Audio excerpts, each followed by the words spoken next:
Halo ladies and gentlemen, selamat datang di Wall Story.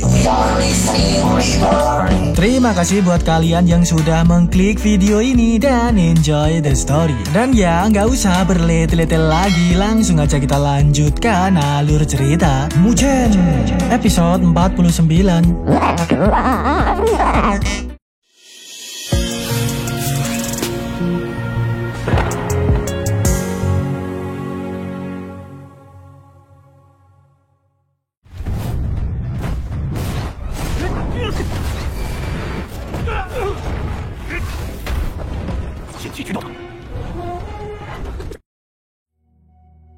Lanjut dari episode kemarin, yang dimana tiba-tiba mentungul penampakan Master Sovereign Naga Hitam membuat orang-orang di TKP terbangkongkan. Dikatakan itu adalah belahan diri Sovereign. Dilihat dari tampangnya sih mirip-mirip kayak Mas Naga Putih, hanya aja dipakein topeng. Mentungulnya Mas Naga Hitam ini disambut baik oleh kelompok Pak Bayi, memberikan hormat pada Mas Naga Hitam selaku tokoh besar di Istana Naga Iblis. Setelah itu, Mas Naga Hitam dan Mas Naga Putih saling sapa meet and greet karena sudah ratusan tahun mereka nggak bertemu. Mas Naga Hitam menegaskan supaya Mas Naga Putih mengembalikan benda pusakanya yang telah dicomot Mas Naga Putih dari Istana Naga Iblis. Dijelaskan Mas Naga Hitam dan Mas Naga Putih ini pernah menjadi teman baik, tapi sayangnya mereka berdua memiliki jalan dan pikiran berbeda, tidak bisa terus bersama lagi. Mas Naga Hitam telah dibutakan oleh rasa dendam dan kebencian, alhasil menimbulkan perselisihan di antara mereka berdua. Dengan begitu, hari ini Mas Naga Hitam berupaya untuk mencomot benda pusaka Istana Iblis dari Mas Naga Putih. Hanya setelah mendapatkan benda tersebut, kekuatan Mas Naga Hitam akan bertambah kuat, yang nantinya akan mengembalikan kejayaan sukunya untuk menguasai daratan Beicang. Tanpa berlete-lete lagi, segeralah mereka berdua bersiap untuk saling ponteng-pontengan, mengeluarkan siluman naga ngerinya masing-masing.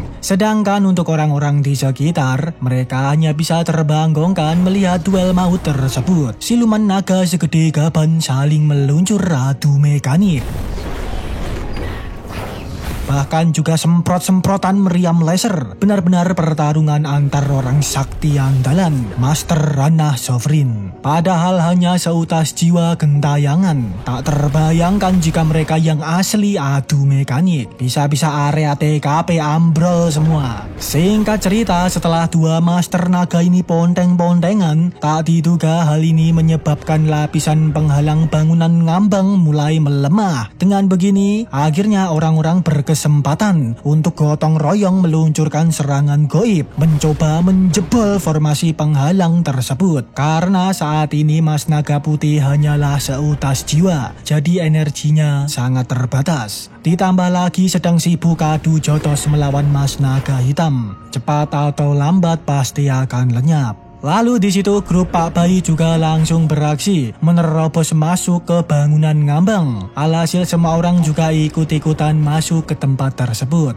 Begitu juga dengan Mugen dan kawan-kawan. Singkat cerita, di dalam bangunan ngambang, awalnya suasana dan situasi fine-fine aja. Hingga selang beberapa menit, tiba-tiba para patung semen di TKP bereaksi, langsung berupaya menjotosi orang-orang. Alhasil situasi berubah menjadi gaduh lagi. Orang-orang pada tawuran melawan patung semen. Apalagi jumlahnya patung semen ini sekabupaten, membuat beberapa orang kewalahan menghadapinya. Selain itu, kekuatan patung semen juga cukup hebat.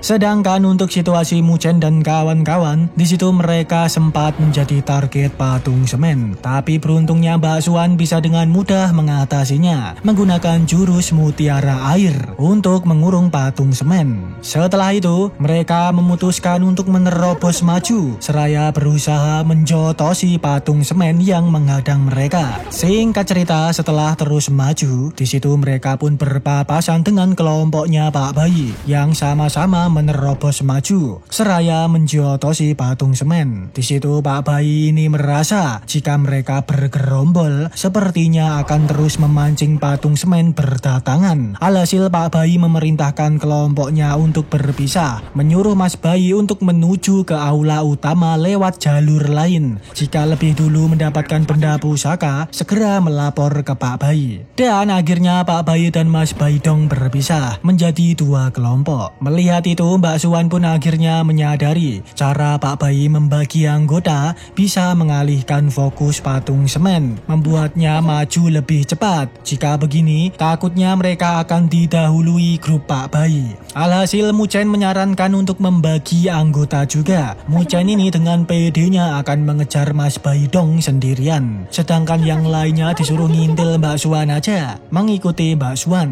Mendengar itu, awalnya Mbak Suwan kurang setuju, namun Muchen menegaskan bahwa dia akan bertindak dengan hati-hati. Alhasil Mbak Suwan pun mengiyakan. Dalam situasi seperti ini, mereka hanya bisa saling percaya. Segeralah Muchen OTW ngebut untuk ngejar Mas Baidong, bertujuan nyalip Mas Baidong untuk cepet-cepetan mendapatkan benda keramat yang ada di bangunan ngambang. Tapi sayangnya pada momen itu Muchen sempat terganggu oleh patung semen, membuatnya terkepung dan hampir aja kena jotosan maut. Tapi bagusnya ia bisa dengan cepat mengeluarkan patung semen di platnya untuk menahan jotosan tersebut, yang akhirnya membuat patung semennya hancur. Selanjutnya segeralah Muchen kabur menyelamatkan diri, menghindari kejaran patung semen. Akan tetapi yang tak diduga, ternyata patung semen masih bisa menciduk dirinya. Dalam situasi kepepet seperti ini, Muchen pun nyoba memasukkan energi goibnya lebih banyak ke dalam plat keramatnya, yang seketika membuat pergerakan patung semen di sekelilingnya melambat. Namun itu juga nggak bertahan lama, karena jumlah patung semen lumayan banyak. Kemampuannya saat ini nggak mampu mengendalikan patung semen sebanyak itu. Simpelnya, plat keramat yang dibawa Muchen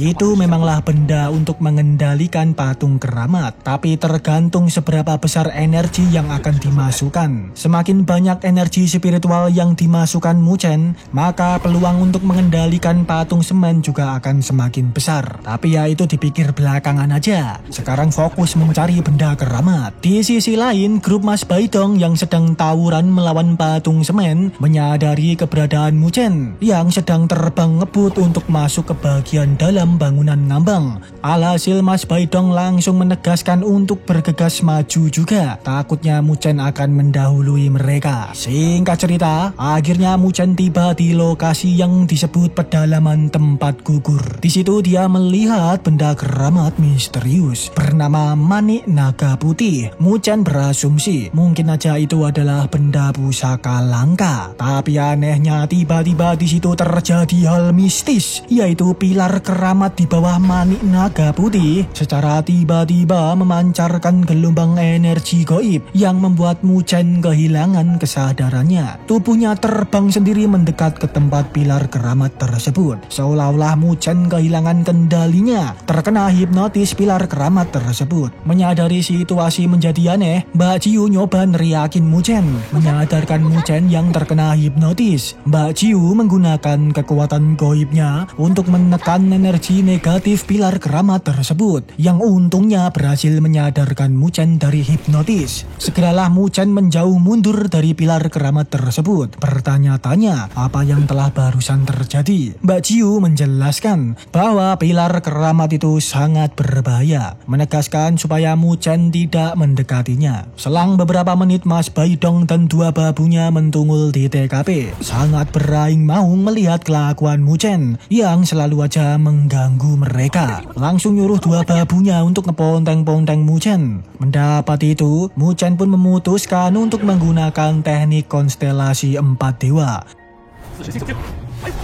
mengatasi dua babu Mas Baidong dengan mudah. Kemudian Muchen lanjut menjiotos Mas Baidong hingga mencela delosor di TKP. Dengan songongnya, Muchen di situ menegaskan supaya mbah-mbah pendamping ini membawa Mas Baidong cabut diobati selagi lukanya belum terlalu parah. Bersamaan dengan itu, di luar bangunan ngambang, ternyata senggel maut Mas Naga Putih dan Mas Naga Hitam telah berakhir. Seutas jiwa mereka berdua sama-sama langsung hilang. menyebabkan formasi penghalang pun lenyap, serta patung semen sekabupaten seketika jadi rongsokan, tak bergerak lagi. Dengan terjadinya ini, segeralah Mujien menjalankan aksinya sebelum orang-orang yang tawuran dengan patung semen tadi datang. Pastinya mereka semua akan segera menjalankan aksinya. Lalu di saat Mujien mencomot manik naga putih, tiba-tiba bapaknya Mas Baidong Mentungul meluncurkan serangan goib ke arah Mujien, membuat Mujien terpukul mundur serta mendapat sedikit luka.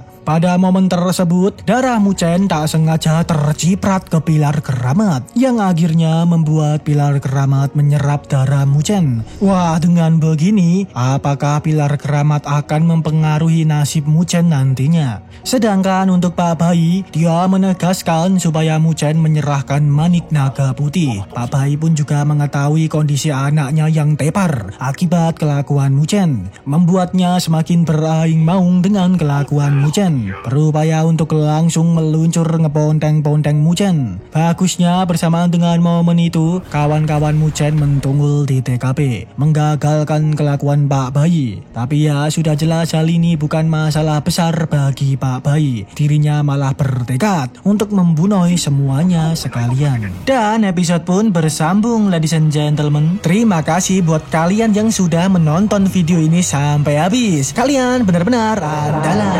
Dan oke, ladies and gentlemen, kita tutup videonya sampai di sini aja. Nantikan video terbaru dari We Are Listening. Oke, see you in the next level. Bye. 你来试试。